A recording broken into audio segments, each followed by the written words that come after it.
Assalamualaikum warahmatullahi wabarakatuh. Bismillahirrahmanirrahim. Alhamdulillahi rabbil alamin. Wassalatu wassalamu ala sayyidil awwalin wal akhirin, sayyidina wa maulana Muhammadin wa ala alihi wa sahbihi ajma'in. Allahumma inna nastahdika li arsyadi amrina wa zidna ilman yanfa'una. Qala al-imamul muallif rahimahullah wa nafa'ana bih wa bi barakati ulumih wa ghafara lahu wa li masyaikhihi wa li masyaikhina amin. Qala, berkata laki-laki itu, fa akhbirni an amaratiha, maka beritakan olehmu padaku tentang tanda-tanda kiamat. Qala, Nabi menjawab, antalidal amatu rabbataha, yaitu bahwa melahirkan oleh hamba sahaya perempuan akan tuannya.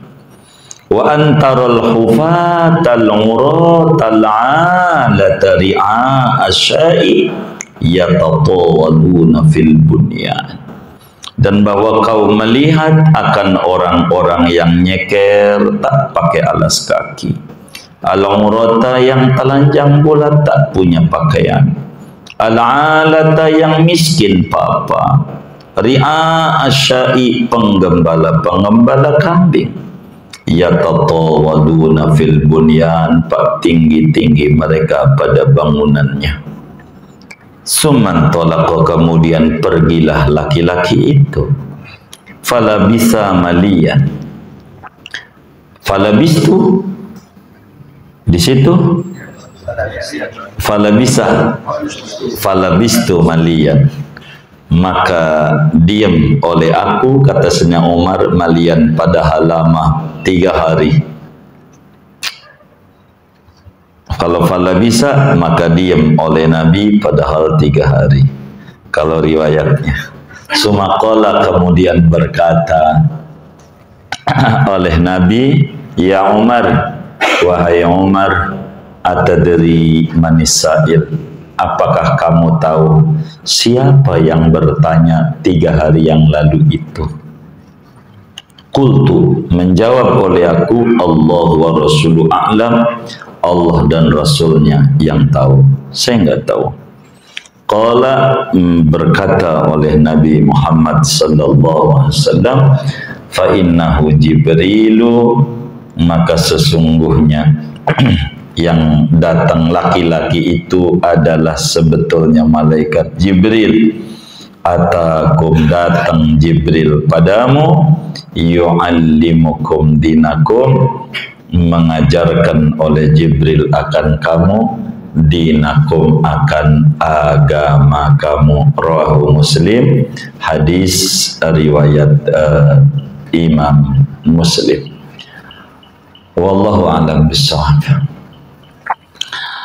Saudara sekalian yang mulia, malam hari ini insya Allah kita akan menutup pembahasan hadis yang kedua daripada hadis arba'in, yang tinggal 40 lagi lah. Begitu.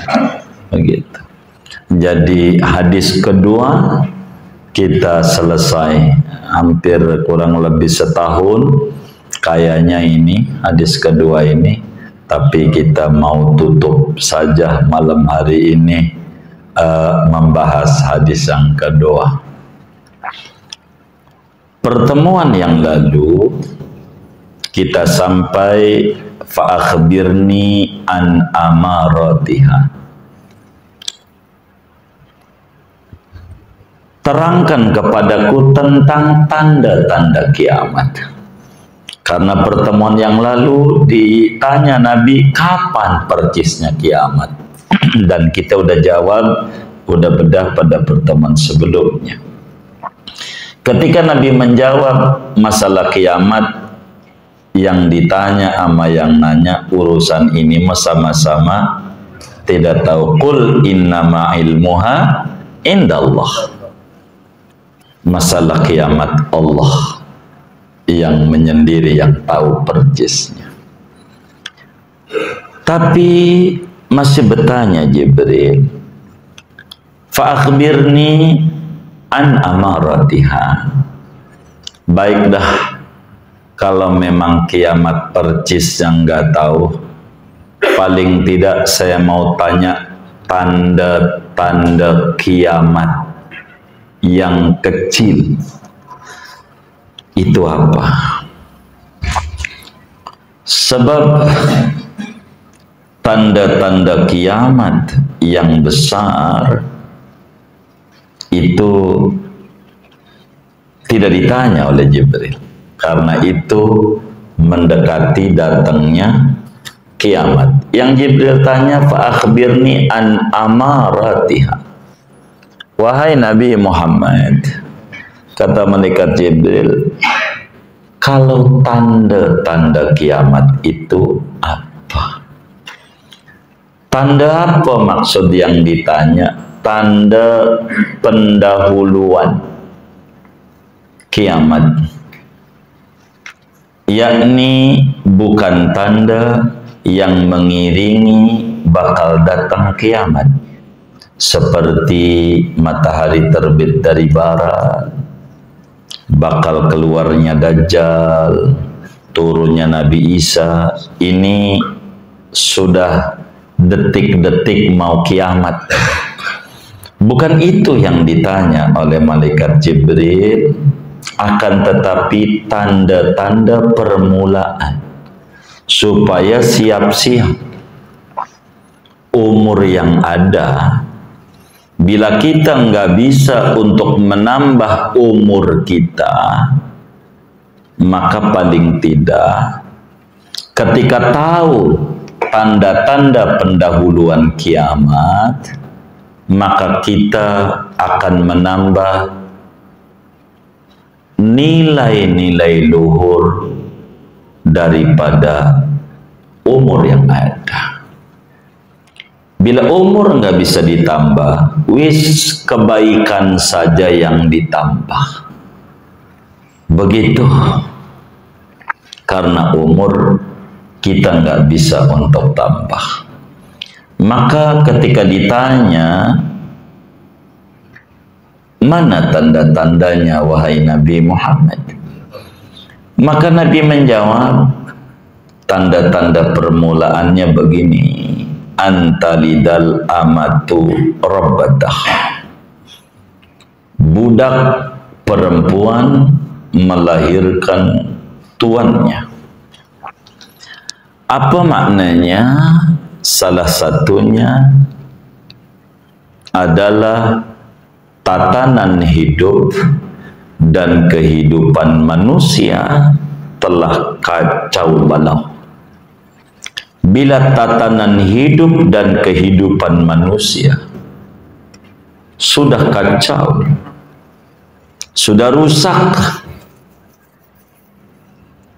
aturan-aturan kehidupan sampai-sampai terjadi di akhir zaman, akan banyak ummul walad yang dijual, padahal yang membeli adalah darah daging. Itu satu makna. Mana yang kedua adalah melahirkan amat, seorang perempuan akan tuannya. Apa itu? Tanda kiamat adalah banyaknya kedurhakaan anak kepada ibunya, sehingga seorang anak bisa jadi memperlakukan ibunya yang melahirkan dia dengan perlakuan laksana pembantu. yang berhak untuk dicaci, yang pantas untuk dimaki. Begitu pikirannya. Jadi tanda kiamat itu bila ada anak ama ibu kurang hormat, lebih hormat kepada istrinya, yang nyata-nyata dia ketemu dengan istri itu saat dirinya sukses. Kalaulah dirinya tidur di kolong jembatan atau tidur di perempatan bingung mau kanan apa kiri apa lurus, maka disebutlah perempatannya bingung. Begitu. Mungkin bisa dirubah bila ada ujung malang dirubah menjadi ujung harapan. Begitu rawa bangke dirubah menjadi rawa bunga, maka perempatan bingung juga perempatan jelas. Iya, kira-kira jangan dipiara yang gak bagus. Begitu. Kan di Jatinegara rawa bangke, nggak ketemu sekarang, adanya rawa bunga. Bangke nggak enak, bunga aja begitu. Kata orang tua-tua dulu, orang sono begitu. Betul. Jadi kalaulah kita tidur di kolong jembatan, mana mau tuh perempuan jadi lakinya kita? Nggak mau. Kalau kita tidur luntang lantung nggak mau. Dia mau dengan kita karena kita udah sukses. Dia mau sama kita. Sementara ibu kita nyebokin kita, ngurusin kita, hartanya dijual untuk kita sekolah, kadang hartanya dijual untuk ngawinin kita, pikirannya habis, waktunya untuk doain kita. Sesudah kita sukses, malah bini mulu yang dipikirin kita, ibu enggak. Ini namanya tanda kiamat. Udah dekat, istri yang dipikirin. Padahal istri ada mantannya, ada bekasnya. Ibu nggak ada bekas. Istri, ibunya nggak kurang. Udah kayak Alqamah abad 21. Lebih dipikirkan istrinya dibanding orang tuanya. Orang tuanya minta dibagi duit, orang ada mah. Kalau istrinya muanya rekeningnya ATM, kasih dia. Begitu, kasih dia. Kasih dia. Mau ngasih ibunya aja kudu izin. Begitu. Padahal itu ibunya yang nyekolahin dia, yang sujud-sujud sama Allah malam-malam dengan bahasa yang terbata-bata. Pengen anaknya berhasil. Maka keberhasilan anak itu bukan ada istri di belakangnya, bukan. Tapi ada ibu. Ada orang tua yang nangis-nangis sama Allah, minta, Rabbana hablana min azwajina wa dzurriyyatina qurrata a'yun waj'alna lil muttaqina imam. Kurang peduli. Kalaulah susah aja lagi ribut sama istri, pulang ke rumah nyaknya. Emang apa lu terus ini sama bini? Enggak, pada lagi ribut. Susah sama nyak. Begitu. Kalau seneng nyanya enggak ketahuan. Istrinya aja diajak jalan, orang tuanya enggak.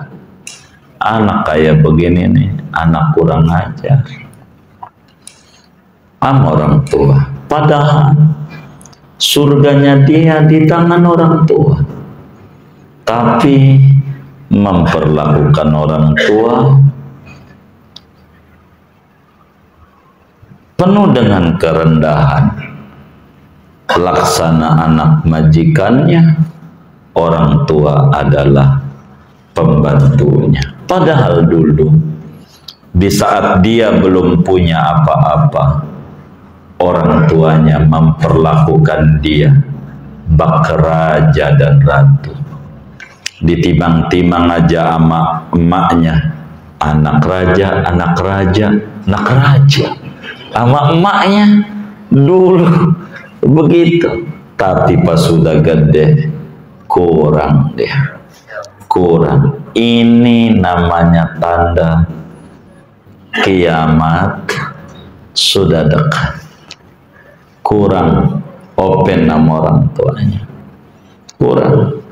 Lebih-lebih di dunia barat yang memperlakukan orang tua udah kayak sampah ditaruh di panti jompo, terserah bayar orang, karena ini hidupnya nyusahin.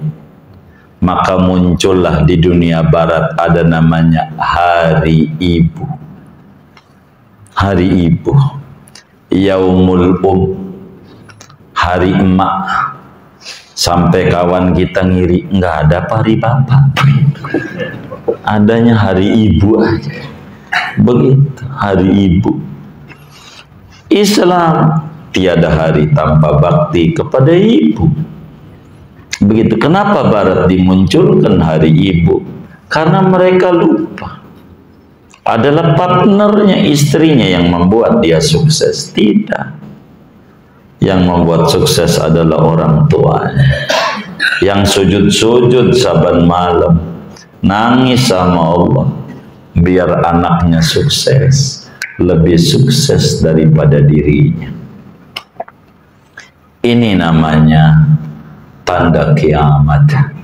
Bila mana di akhir zaman anak lebih memperhatikan istri dibanding memperhatikan orang tua. Orang tua. Begitu sudah. Ini diantara satu tanda kiamat, kedurhakaan anak kepada orang tua teramat sangat banyak. Dalam hadis yang lain, Imam Tabarani meriwayatkan di dalam kitab Mu'jam Al-Awsatnya, juga Al-Imam Al-Qudai di dalam kitab Musnad Asy-Syihabnya, bahwa Habibuna Muhammad sallallahu alaihi wa alihi wasallam bersabda, la taqumus sa'ah hatta yakunal waladu ghaidan. Tidak akan datang kiamat sehingga ada anak itu kasar kepada orang tua, memperlakukannya kayak pembantu, kayak pembantu. Begitu. Itu tanda kiamat sudah dekat. Satu, Nabi menjelaskan tentang kiamat. Dua, cirinya, wa antaral hufatal uratal alata ri'a asyai yatatawaluna fil bunyan. Dua, kata Nabi, ciri-ciri kiamat, ciri kecilnya sebagai pendahuluan bahwa kiamat itu akan datang. Nanti kau lihat yang dulunya ngangon babi di benteng, ngangon babi kerjaannya ngurusin tinja-tinja, dia yang memiliki segalanya. Begitu, rumahnya tinggi-tinggi, ampe yang pribumi aja belinya sama dia juga, pada dia datang juga kemari, tapi nggak disebut-sebut, yang disebut Arab, mulu Arab. Begitu. Ini ada nggak bener ini yang kayak begini ini. Yang dulu kata Rasulullah sallallahu alaihi wasallam al-khufata, nyeker. Apa itu nyeker? Ndak pakai alas kaki, saking enggak punyanya. Sendalnya merek Swallow, yang bawahnya pakai peniti.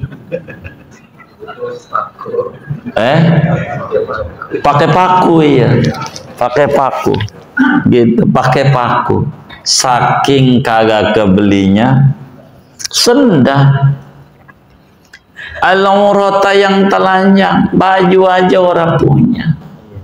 Begitu, enggak ada pakaian yang menutupi daripada badannya.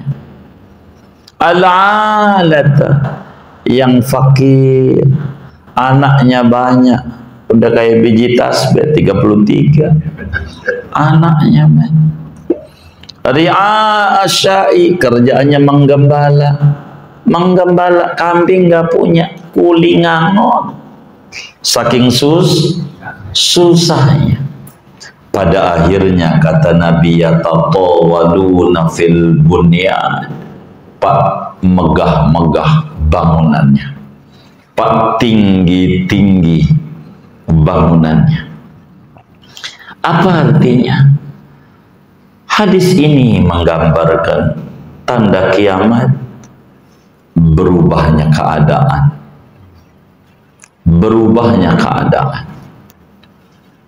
di mana orang yang tidak berjuang untuk memerdekakan bangsanya bisa memimpin daripada bangsa itu, sehingga tidak mengerti bagaimana ngurus negeri yang disebut ibu pertiwinya, karena tidak berjuang. Tidak ada engkong-engkongnya yang ikut berjuang bagaimana menyedekahkan nyawanya, hartanya, darahnya. Begitu, yatatawaluna fil bunyan, mereka berubah keadaan. Orang-orang yang tidak dikenal, tidak diketahui, hanya dibuat frame, di framing saja, akhirnya menjadi orang yang dielu-elukan orang. Inilah tanda kiamat. Tanda kiamat begitu. Merasa megah, merasa bangga tinggal dalam sebuah rumah semacam apartemen. Keren katanya, keren. Kalau tinggal di apartemen, keren. Dia nggak nanya sama orang Singapura, tanya aja orang Singapura. Yang namanya orang kaya itu yang tinggalnya di awang-awang apa yang injek bumi.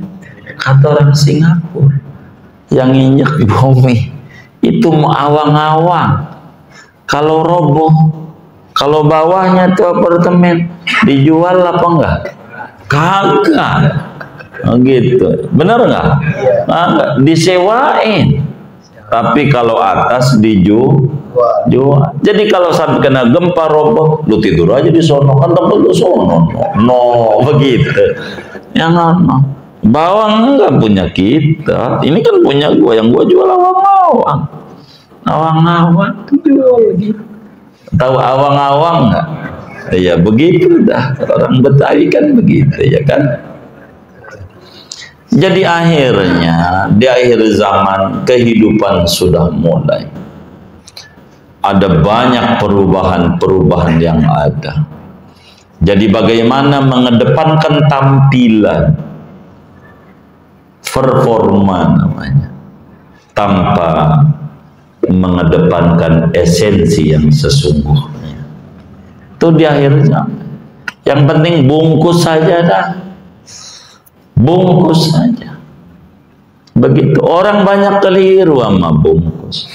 Ada orang mobil gonta-ganti, hari ini bawa dia Innova, besok bawa Fortuner, besok lagi bawa itu Pajero, segala macam. Ini layak jadi mantu, dikawinin sama anak dia, besok bawa sepeda. Ditanya, itu mobil kemana? Bengkel, Pak. Begitu. Bengkel, cuma nyobain aja, test drive. Bengkel. Begitu, dia keliru, kurang memikirkan agamanya. Yang ditanya kerja di mana, enggak kemudian bagaimana ibadah, enggak sholat, enggak dipikirin. Mau nyari mantu juga enggak dipikirin. Ujungnya anaknya ditinggalin, dia bingung, anakku ditinggalin kan udah dibilang. Allah aja ditinggalin ibadahnya, sholatnya Allah dia ingkari, apalagi anak. Begitu, Allah kurang menjadi perhatian pada agama. Singkatnya, ciri kiamat bila urusan diserahkan pada bukan ahlinya. Maka dalam hadis yang lain, Rasulullah sallallahu alaihi wa alihi wasallam, sebagaimana Imamul Bukhari jelaskan juga, idza usidal amru ila ghairi ahli fantadhiris sa'ah. Manakala urusan diserahkan kepada bukan ahlinya, maka ya tunggu saja kehancuran itu.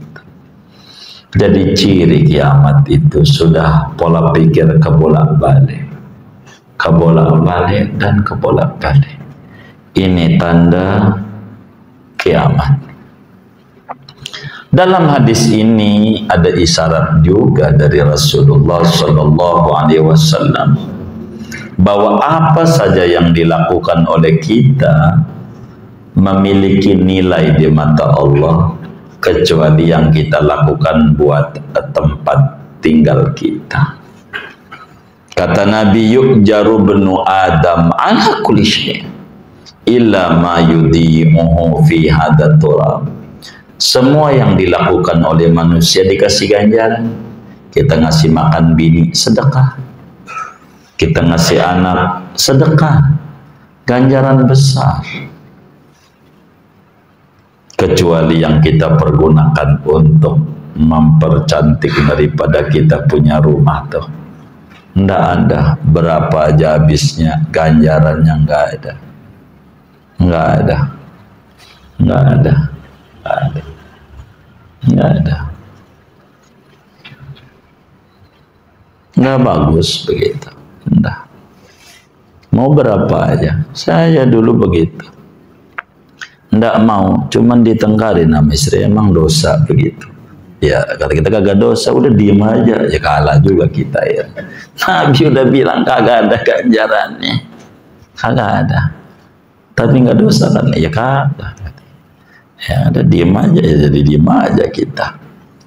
Jadi Nabi pesan begitu, ciri kiamat itu dunia sudah kebalik. Mungkin di filmin juga dunia terbalik. Ada, waduh, ngaji juga. Begitu sudah. Ini udah terbalik. Kata Sayyidina Umar bin Khattab, suman talaq. Akhirnya yang bertanya itu, dia pergi. Ngaji belum selesai, kabur aja. Orang itu. Akhirnya, saya nggak ada kesempatan pengen nanya kepada Rasulullah Sallallahu Alaihi Wasallam, siapa itu yang nanya tentang Islam, nanya tentang iman, nanya tentang ihsan, sampai nanya tentang kiamat itu siapa? Saya nggak ada sempat. 3 hari.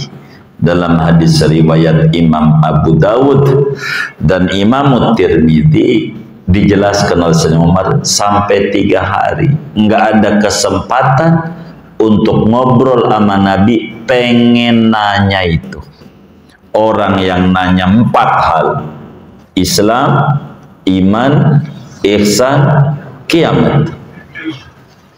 Yang akhirnya Nabi sendiri yang lebih dulu bertanya dari kegusaran yang ada pada pribadi Sayyidina Umar bin Khattab radhiyallahu ta'ala an. Kata Nabi, ya Umar, atadri manisail. Umar, apakah Anda tahu? Tahukah Anda siapa yang tempo hari nanya-nanya iman, Islam, ihsan, sampai nanya tentang kiamat? Maka Sayyidina Umar menjawab, Allahu wa rasuluhu a'lam. Allah dan Rasulnya yang tahu, saya nggak tahu. Saya nggak tahu. Begitu, saya nggak tahu. Jawaban Sayyidina Umar ini suka diplesetin oleh sebagian orang waktu gurunya nanya, muridku paham nggak? Paham guru. Jadi yang paham guru, gua kagak. Begitu. Paham nggak? Paham guru. Jadi yang paham guru. Adapun saya kagak. Ini nggak benar ini. Allah dan Rasulnya yang tahu. Maknanya saya tidak tahu, Nabi. Maka Nabi menjawab, fa innahu Jibril. Itu yang tempo hari datang tuh, malaikat Jibril. Kata para ulama, dari 124.000 kali malaikat Jibril berjumpa dengan Nabi Yuna Muhammad sallallahu alaihi wa alihi wa sahbihi wasallam, 124.000 kali. Satu-satunya malaikat Jibril datang kepada Nabi Muhammad sallallahu alaihi wasallam dengan satu sosok yang tidak dikenali oleh sahabatnya, dengan tampilan yang beda dibanding tampilan-tampilan yang kadang datang kepada Nabi dengan rupa Sayyidina Dahya Al-Kalabi, yang akhirnya dipikir oleh sahabat lagi ngobrol sama Dahya padahal Jibril. Tapi kali ini enggak ada satupun sahabat yang mengenali siapa ini orang, siapa. Datang belakangan, duduknya paling dekat, begitu. Lalu sampai tangannya ditaruh di paha guru, akrab banget tapi kita nggak kenal siapa dia. Gua yang ikut lama aja gua gak tahu. Begitu. Maka kemudian Rasulullah SAW menyampaikan, fa innahu Jibril, malaikat yang menjadi perantara antara Allah dan Rasulnya. Jibril, Raisul Malaikah, pimpinan malaikat. Malaikat yang paling agungnya malaikat adalah malaikat Jibril alaihissalam.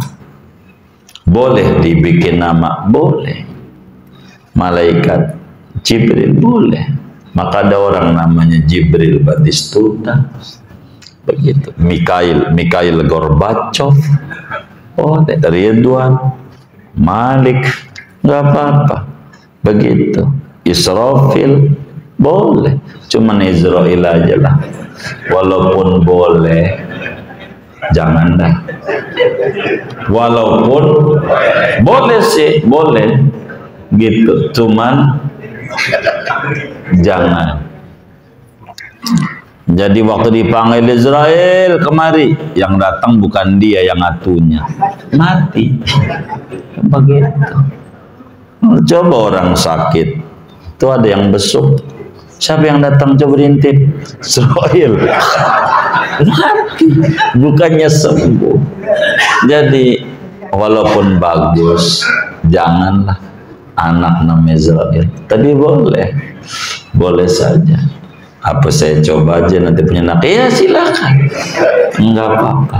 Tapi kalau saya boleh usul, jangan dah.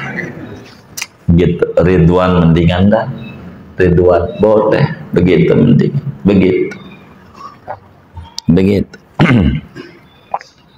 Jibril adalah malaikat yang tinggi sekali, yang sering datang ke Rasulullah sallallahu alaihi wasallam dengan rupa sahabatnya yang ganteng Dahya Al-Kalbi.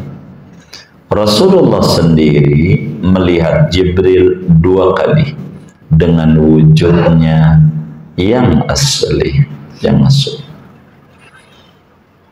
Sebab gedenya malaikat Jibril itu menutupi langit dan bumi, gede. Malaikat Jibril karena dari cahaya. Begitu, saudara. Lalu apa kata Habibuna Muhammad sallallahu alaihi wa alihi wasallam? Fa innahu Jibrilu atakum yu'allimukum dinakum. Dia datang ngajarin Anda tentang dinul Islam. Sebetulnya saudara, yang jawab bukan Jibril, yang ngajar bukan Jibril, yang ngajar Rasulullah. Orang yang jawab pertanyaan Nabi, tapi Nabi balikin Jibril yang ngajarin. Maknanya orang yang bertanya itu ganjarannya besar. Makanya jarang orang mau nanya,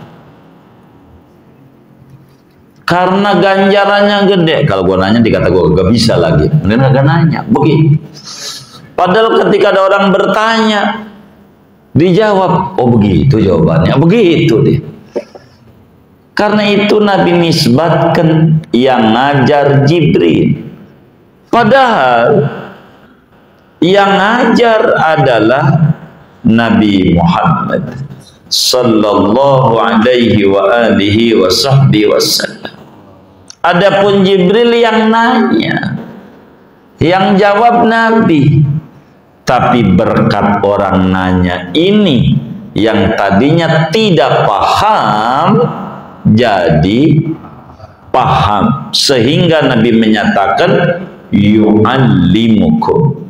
Orang yang nanya itu laksana guru.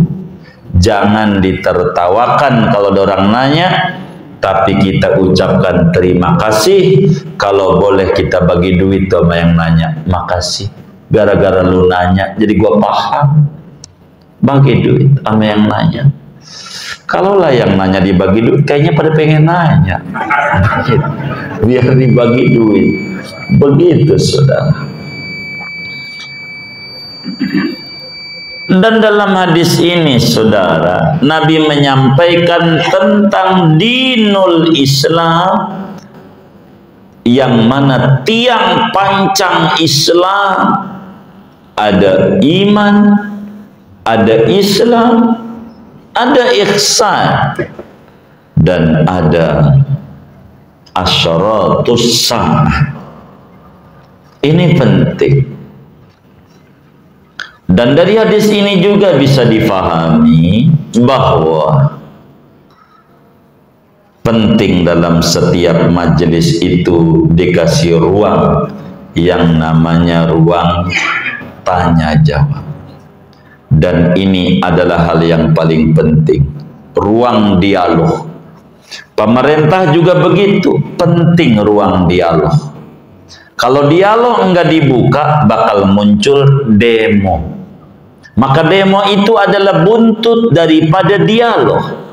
Bila dialog ini enggak ketemu, enggak ada cara untuk memberi kesadaran, haruslah dengan unjuk rasa. Tapi merusaknya ini salah. Tapi unjuk rasanya enggak apa-apa. Jangan merusaknya, jangan gara-gara motongin kuku mulu pegel dipotong tangannya. Salah. Airnya enggak stabil satu negara. Begitu. Bolehlah orang demo, enggak apa-apa. Untuk menyampaikan aspirasi. Tapi kalau lalui pertamanya dialog dulu, dijelaskan. Udah dijelaskan, baru ini diminta penjelasan nggak bisa, akhirnya liar di jalanan. Jangan disalahi, karena nggak ada ruang untuk penghubung antara si rakyat dengan si pimpin. Kasih dong ruang. Begitulah ngaji. Jangan kalau ada orang nanya, Ustadz, apa hukum nih? Domelin. Orang yang ditakut, ini agama terbuka. Tandanya Jibril bertanya dan Rasulullah menjawab. Ini adalah satu metode cara memberikan pemahaman yang jauh lebih mengena. Bisa jadi di majelis itu dia nggak butuh sama ilmu itu, umpama bab wudu. Emang dia bukan pengen nanya bab wudu, yang lagi nyangkut pada pikirannya dia habis berantem sama bininya. Bininya minta cerai, kalau begini cerai aja bang, ya udah gue cerai bang. Ini dia pikirin jatuh apa kagak, pengen nanya itu, nggak dikasih ruang tanya jawab, dia kagak ada. Begitu akhirnya nggak kelar masalah. Majelis ilmu itu harus diberikan ruang tanya jawab supaya manfaatnya jauh lebih besar, supaya hasilnya jauh lebih banyak. Pemahaman agama itu seperti dalam hadis yang diriwayatkan oleh Sayyidina Umar ini tentang bagaimana seorang murid yang namanya Jibril kala itu datang sebagai murid tampilannya. Nabi menjawab, memberikan gambaran betapa pentingnya dalam sebuah majelis diadakan ruang namanya tanya jawab. Rawahu Muslim. Hadis ini diriwayatkan oleh Imam Muslim, juga tentu Imam Bukhari meriwayatkan juga, tapi hadis ini yang dikutip ada di Sahih Muslim. Adapun dalam Sahih Bukhari dari Abu Hurairah semakna dan senada dengan hadis ini. Dengan ini saudara, kajian kita selesai membicarakan hadis Jibril, dan hadis ini begitu banyak ulama menjabarkan secara tersendiri pada hadis ini dengan berbagai macam uraian yang tebal-tebal begitu, sehingga kita tidak mungkinlah kalau saya harus habiskan menerangkan ini dan keterangan yang panjang. Ketika ngomong sholat, ulama terangkan dari mulai sholat itu syarat wajibnya, syarat sahnya, terus saja masih ngomongin sholat aja, neranginnya. Kalau itu kita pakai, maka kitab ini bisa 5 tahun nggak kelar paparin hadis ini, dan itu nanti kelamaan begitu, akhirnya ganti presiden aja udah, ya kan begitu. Jadi kita khawatir itu udah tamatin aja malam hari ini. Kita anggap cukup kita mengurai hadis nomor 2 dari hadis Arba'in Nawawi ini. Mudah-mudahan Allah beri kemanfaatan kepada kita, amin ya rabbal alamin. Ada yang ditanya mungkin dari materi ini atau di luarnya sebelum doa, dipersilahkan. Wallahu a'lam.